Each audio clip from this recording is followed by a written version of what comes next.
Continuing our discussions on data types, we will first dive into integers. Integers contain four primitive data types: byte, short, int, and long. All the data types in this group are used to store whole number values. They cannot store fractional numbers. Those of you who have some experience with other programming languages, especially C++, might recall that other programming languages provide this concept of signed and unsigned variants of numeric data types. Java has no such concept of signed and unsigned variants. All numeric data types in Java, except for char, can store positive and negative numbers. These data types in integer group differ widely in their size and range. Let's now look at each one of them in detail. The smallest integer type is byte. It has a size of 8 bits and can store whole numbers in this range. Next is short. It has a size of 16 bits and can store whole numbers in this range. Int is the most commonly used integer type in Java. It has a size of 32 bits and can store whole numbers in this range.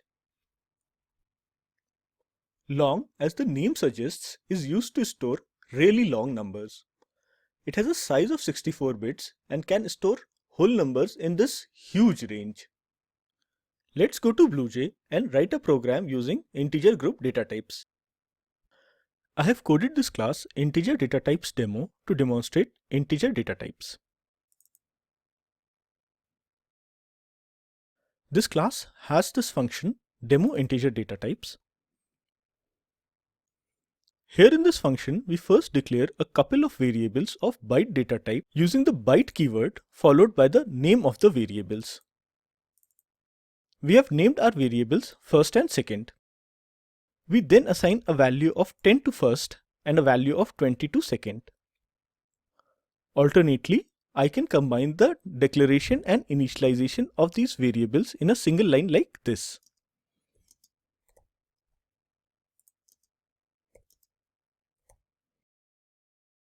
I will remove these lines. Let's compile the class now. As you can see, the class compiles fine. So both ways are the same. This one saves a little bit of typing though. Next, we print the value of these variables. Let's execute the program at this point and see the output. We have already compiled the class. Now let's go to the main window and create an object of integer data types demo class. Next, we will use this object to execute demo integer data types method. We have the complete output and we can see our byte types printed on the screen. Let's go back to the class code again. Here we declare two short variables, short A and short B, like this. We assign the values of -100 to short A and 30,000 to short B. Let's see what happens if we assign out of range values to them. To short A, I'll assign a value of -40,000, and to short B, I'll assign a value of 40,000. Notice the compiler has started giving errors. The error message says possibly lossy conversion from int to short. The range of short is -32,768 to 32,767. -40,000 and 40,000 both are outside of this range of short. Hence, the compiler is giving this error. I will revert them back to their original values. We are printing short A and short B and we can see them in the console window. Let's move on. Here we declare an int variable int_example and print its value.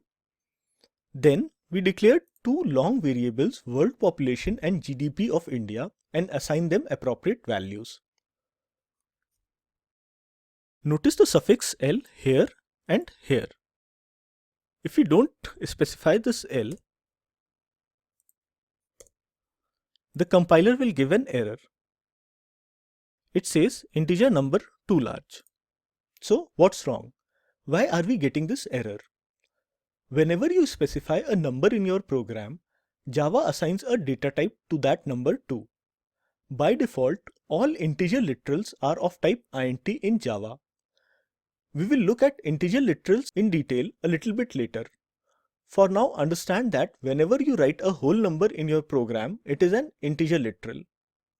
So all these 10, 20, minus 100, 30,000, 1 lakh, and these huge whole numbers here all are integer literals. Their default type is int. These huge values here are outside the range of int, and that's why we are getting these errors. The error says integer number too large. Compiler is treating this number as an int value and complaining that it is outside the range of int. To fix this, we need to explicitly tell the compiler to treat these numbers as long values, and we do so by specifying an L as a suffix of the number. The case of L doesn't matter. We can write capital L or small l, both are equivalent for this.